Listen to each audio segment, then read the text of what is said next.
Hasta el final y bajando la escalera. S.J. Perlman. No soy ningún puñetero héroe, y cuando el regimiento de la princesa Patricia combatió en Passchendaele en 1917 fui lo bastante precavido como para tener 12 años y estar a 5.000 kilómetros de distancia, vendiendo tapas de neopreno para las patas de los muebles, después de la escuela, a las amas de casa de Crescent Park, Rhode Island. Nunca me desvío de mi camino para buscar problemas, pero si ellos vienen a mí me enorgullezco de poder afrontarlos tan bien como cualquier otro.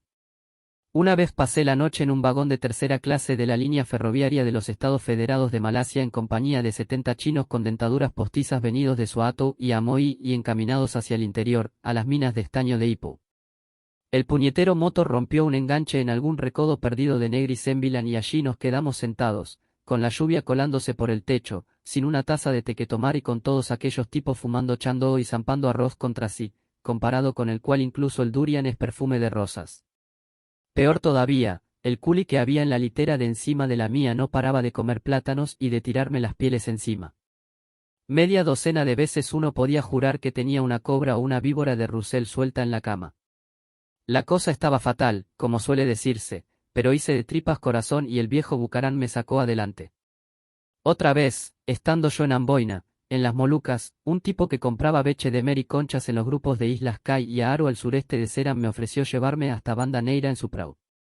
Era una barcaza inmunda, de 35 toneladas, con una cubierta de popa y doble hélice, dirigida por una tripulación de buji dispuestos a clavarte un cris si dejabas escapar aunque fuera un diptongo de más. Bueno, ya conocen el mar de Banda cuando empiezan los monzones, es traicionero como una mujer, levanta olas de 9 metros en un momento y se queda totalmente en calma al siguiente, con el viento aullando como un millar de demonios y las malditas aguas infestadas de tiburones. Y pensé yo, sopesando la proposición del vagabundo en aquel bar de Amboina, tranquilo, chaval, mejor te tomas otra copa y te lo piensas. Nos tomamos una segunda botella de Yanibe y una tercera, hasta que me pareció que los ojos se me iban a salir de la puñetera cabeza. Dios sabe cómo me las apañé, pero el caso es que el barcucho zarpó sin mí y nunca volví a saber de aquella gente. Probablemente habría vuelto a tener noticias de ellos, pero me tuve que ir a Nueva York para resolver algo relacionado con mi seguridad social. Sí, las cosas tienen que estar pero que muy mal para que yo tire la toalla, y cuando lo hago, estoy dispuesto a admitirlo. Hace un par de semanas tuve que abandonar por razones de trabajo mi retiro en Pensilvania y me quedé a pasar la noche solo en nuestro piso de Greenwich Village. Solamente diré una cosa, he vivido lo mío y he estado a las duras y a las maduras, pero no repetiría una experiencia así ni por todos los rubíes de la pagoda de Suedagón. Es solamente una forma de hablar, claro. Si alguien me ofreciera ese trato, tardaría 2 días en llegar a Rangún. Tal vez, como las circunstancias son especiales, tendría que esbozar los antecedentes. El pasado diciembre, por deferencia a la reticencia que muestra mi mujer a dormir sobre las rejillas de ventilación del metro, trasladé a mi familia a un bonito edificio viejo de piedra rojiza de la calle 9 Oeste. Era una casa encantadora, con la fachada de ladrillo erosionada hasta adquirir un color rosa pálido bajo la yedra, con un hueco de escalera fresco y espacioso y una balaustrada curva de nogal desgastada por las manos de incontables inquilinos morosos. Decidido a repartir tanto encanto entre el mayor número posible de gente, el propietario había dividido el edificio en 8 apartamentos y en concreto el piso de arriba había sido dividido entre 2 dúplex diminutos, de los cuales el que daba a la parte de atrás fue el que alquilamos nosotros. Teníamos una vista perfecta de una tienda de alimentos naturales de la calle 8, y en las sombrías tardes de invierno resultaba reconfortante ver salir a los dispépticos dando tumbos con sus botes de melaza negra de caña y germen de trigo y con las caras exaltadas por la doctrina de Gayelord Hauser. Los equipamientos, para ser honesto, eran deplorables. Los grifos del agua caliente emitían un fluido viscoso de color marrón muy parecido al cacao, los radiadores hacían un ruido continuo de tam-tam como los reales tamborileros Watusi y la nevera nos cocía la comida en lugar de mantenerla fría, pero a la parienta y a mí nos importaba un cuerno. Vivíamos con elegancia, podíamos respirar. Dimos gracias a nuestras estrellas por no estar encajonados en uno de aquellos inmensos apartamentos uniformes de Park Avenue, llenos de duchas con paredes, cocinas económicas y toda clase de chismes deprimentes. Al cabo de un mes de mudarnos, uno de los inquilinos me contó una cosa fascinante, a saber, que 3 décadas atrás la casa había sido objeto de un asalto audaz. Resumiendo brevemente el suceso, un domingo por la tarde, en abril de 1922, el señor Frederick Goursline y su esposa, la pareja de ancianos que ocupaban por entonces la mansión, estaban durmiendo la siesta cuando se colaron 5 cacos liderados por un gánster francés que había servido en aquella casa como mayordomo suplente. Redujeron a los dueños de la casa y a los 8 integrantes del servicio, los encerraron en la bodega del sótano y huyeron, llevándose joyas y plata por un valor aproximado de $80.000. Si los prisioneros escaparon con vida de la bodega fue únicamente gracias a la sangre fría y la iniciativa de su propietario de 73 años, trabajando en la oscuridad total con un cortaplumas y una moneda de 10 centavos. Al cabo de 2 horas consiguió aflojar los tornillos de la cerradura de combinación y abrir la puerta. Luego pasó 7 años y gastó una parte considerable de su fortunón en buscar a los culpables, el último de los cuales, el líder, fue detenido en Francia y llevado a la Île d'Aval.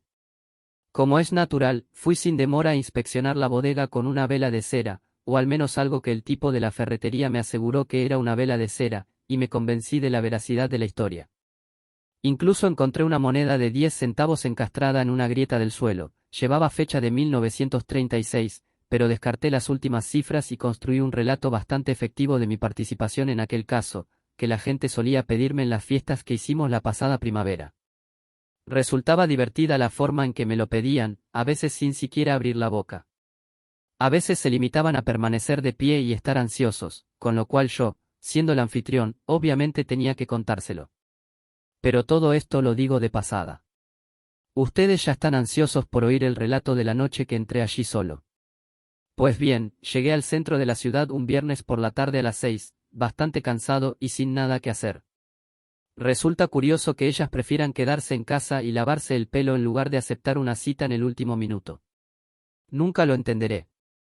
Tal como decía, estaba cansado y me apetecía una sesión tranquila leyendo a Gibbon o Trevelyan, 11 horas sin abrir los ojos y ponerme nuevamente en marcha hacia Pensilvania a primera hora de la mañana. Uno de mis vecinos, un joven que hace de modelo para esos anuncios de collares Bronzini en los que sale gente con el torso transfigurado por el paso de un dirigible, estaba cargando una máquina de coser portátil y un juego de cuencos para ensalada en el maletero de su MG.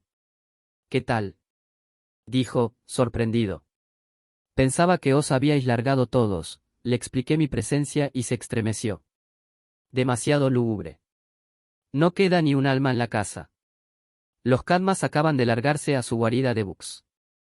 Hasta Beno Troglodyte se ha ido a la playa y ya sabes lo apolillado que está ese viejo. La soledad me trae sin cuidado, dije con solemnidad. Cuando uno ha estado en los lugares recónditos de la tierra en los que he estado yo, se vuelve bastante autosuficiente. Recuerdo una vez en Trevisan, el rugido de su motor pequeño pero potente ahogó el resto de mi frase, y con un giro de muñeca se alejó por la calle 9. Menuda aceleración tienen los MG. Lo vi desaparecer a lo lejos y luego subí la escalera poco a poco. De alguna forma. No sabría decir por qué, un cambio de humor asombroso se adueñó de mí, un malestar vago e indescriptible. También la casa parecía haberse alterado misteriosamente. El hueco de la escalera ya no era tan fresco ni espacioso como en el pasado. El aire parecía estancado y resultaba opresivo, como si se filtrara a través de felpa caliente, y me imaginé secretos inconfesables detrás de todas las puertas frente a las cuales pasaba.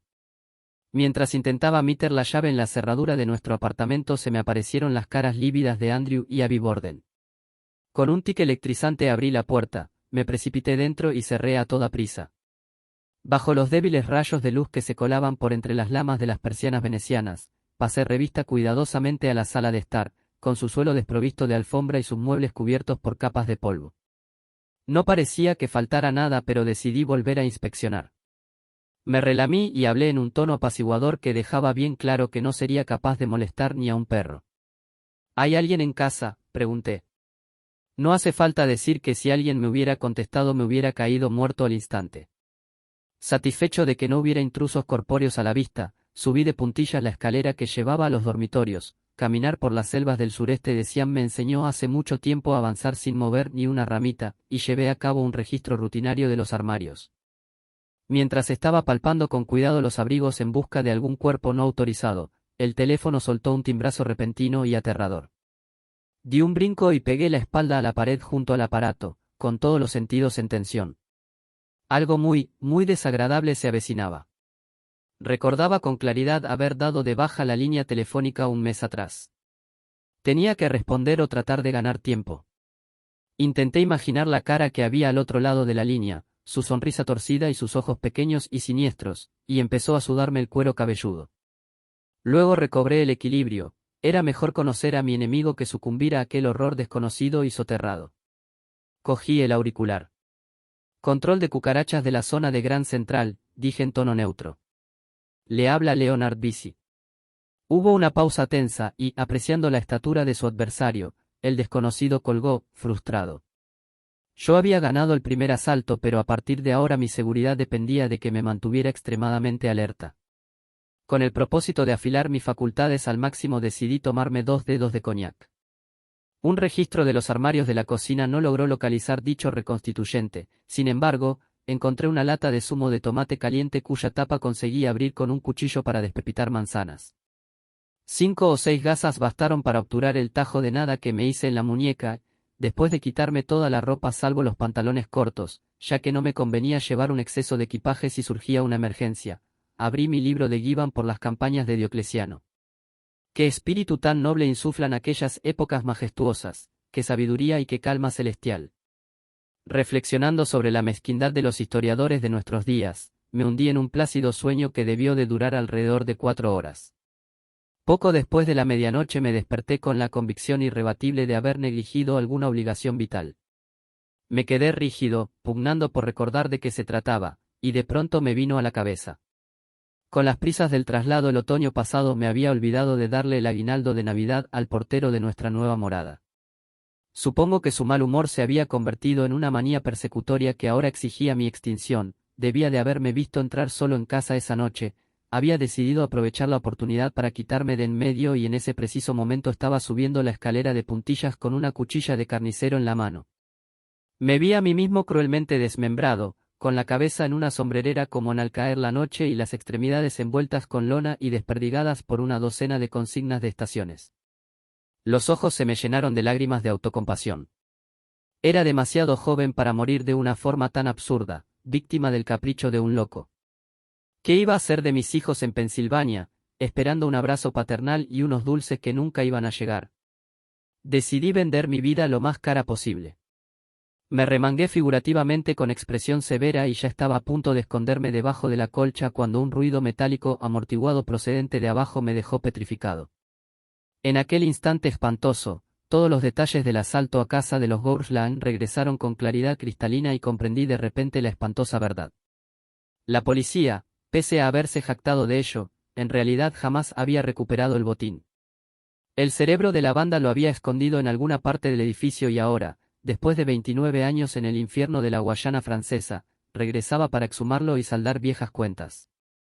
Como Jonathan Small en El signo de los 4, que regresaba a Pondicherry Lodge desde las Islas Andamán para recuperar el tesoro de Agra, era una bestia desencadenada, y al dar un portazo en la bodega estaba notificando a los ocupantes de la casa que les había llegado la hora.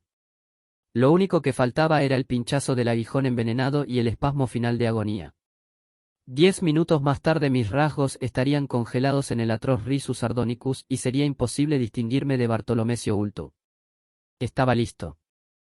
Y sin embargo, tal es la complejidad del espíritu humano, y sobre todo de uno moldeado en el crisol de Oriente, que ni un músculo se alteró en mi mejilla enjuta. En cambio, me inundó una furia enorme y arrolladora. Me sentía decidido a entrar en la bodega y librar a la sociedad de aquella lacra repulsiva aunque me costara la vida.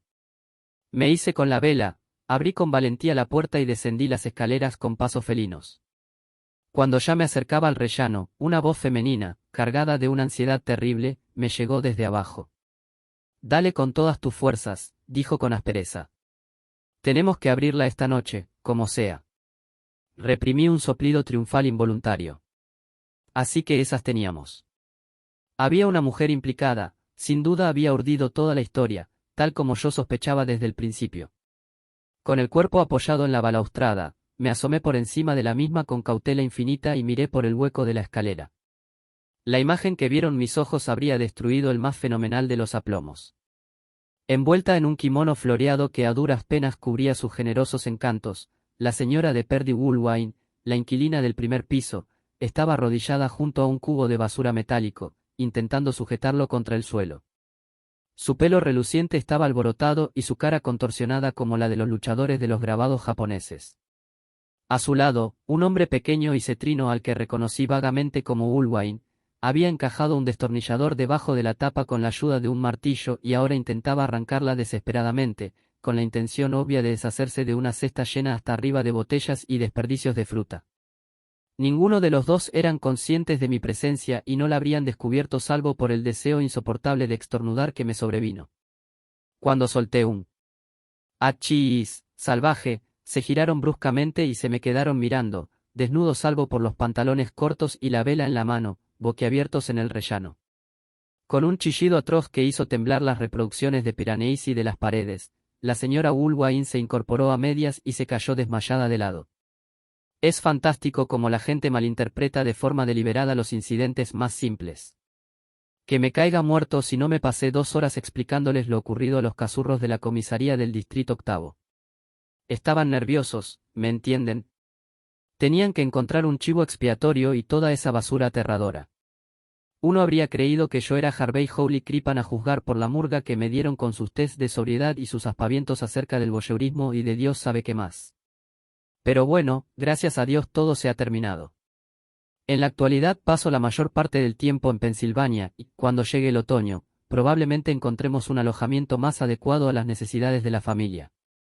Tal vez incluso me vaya otra vez a Oriente, entre ustedes y yo. Ya me he hartado de la vida elegante y de los juegos para el cóctel y de histéricas como la señora de Perdy Woolwine. Respiro mejor en algún sitio como Amboina, donde nadie hace preguntas, donde lo único que uno necesita es un trozo de tela de algodón en la cintura y un pellizco de arroz, y donde un hombre es dueño de su pasado. Fin.